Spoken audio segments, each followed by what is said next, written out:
दोस्तों भगवान के नाम पर ठगने वालों की शामत आ गई है, क्योंकि दोस्तों आज हम जिस सीरीज के बारे में बात करने जा रहे हैं इस सीरीज में भी आप कुछ ऐसे ही चीजें देखने वाले हैं और इस सीरीज की कॉन्सेप्ट सच में बहुत ही ज्यादा यूनिक है। जी हाँ दोस्तों, मैं बात करने जा रहा हूँ वृंदा वेब सीरीज के बारे में, जिसे फाइनली रिलीज कर दी गई है सोनी लिव पर। इसके टोटल 8 एपिसोड रिलीज किए गए हैं और हर एक एपिसोड लगभग 35 to 40 मिनट की है, यानी कि ये सीरीज अच्छी खासी लेंथी है। सीरीज चाहे तो आप अपने पूरे फैमिली के साथ भी बैठकर देख सकते हैं, क्योंकि इसकी प्रेजेंटेशन सच में बहुत ही ज्यादा क्लीन है। इसमें आपको किसी भी तरह का कोई भी सेक्सुअल या फिर न्यूडिटी नजर नहीं आने वाला होगा। तो दोस्तों चलिए जानते हैं थोड़ा बहुत इस सीरीज की स्टोरी के बारे में। तो दोस्तों कहानी की शुरुआत होती है एक आदिवासी समुदाय से, जहां पर अचानक से ही एक व्यक्ति की मौत हो जाती है। लेकिन उस गांव के पुजारी का यह कहना रहता है कि उसका गांव पूरी तरह से अभिशापित हो चुका है और इस अभिशाप को दूर करने के लिए किसी भी एक नर की बलि चढ़ानी पड़ेगी। और यहीं से कहानी की शुरुआत हो जाती है। गांव वाले एक छोटी सी बच्ची को ढूंढ के निकालते हैं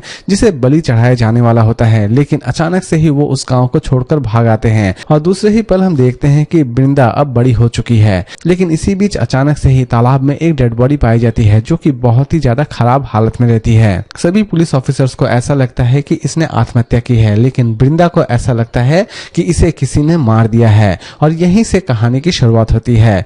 पुलिस किसी भी तरह से इस किलर को ढूंढ कर निकालना चाहती है और लास्ट तक वृंदा इस केस को किस तरह सॉल्व करती है ये तो आपको इस सीरीज को देखने के बाद ही पता चलने वाली है। सीरीज में बहुत सारे मर्डर्स आप देखने वाले होंगे, लेकिन दोस्तों कहानी यहीं पर खत्म नहीं हो जाती है, क्योंकि इस सीरीज की एंडिंग आपको सच में बहुत ही ज्यादा सरप्राइजिंग लगने वाली होगी। सीरीज की एंडिंग के बारे में आप किसी भी तरह से कोई भी कल्पना नहीं कर सकते हैं। इसकी एंडिंग आपको सच में बहुत ही ज्यादा सरप्राइज कर देगी। और जहां तक इस सीरीज की प्रेजेंटेशन की बात है तो दोस्तों इसकी प्रेजेंटेशन भी अमेजिंग है। ये सीरीज एटलीस्ट आपको किसी भी जगह पर बोर नहीं करने वाली होगी। तो दोस्तों अब बात करते हैं इस सीरीज की रेटिंग के बारे में। तो दोस्तों अगर मैं इस सीरीज को रेटिंग दूं तो मैं इसे रेटिंग दूंगा 5 में 4 स्टार, क्योंकि दोस्तों ये सीरीज मेरे लिए रही काफी हद तक अच्छी है।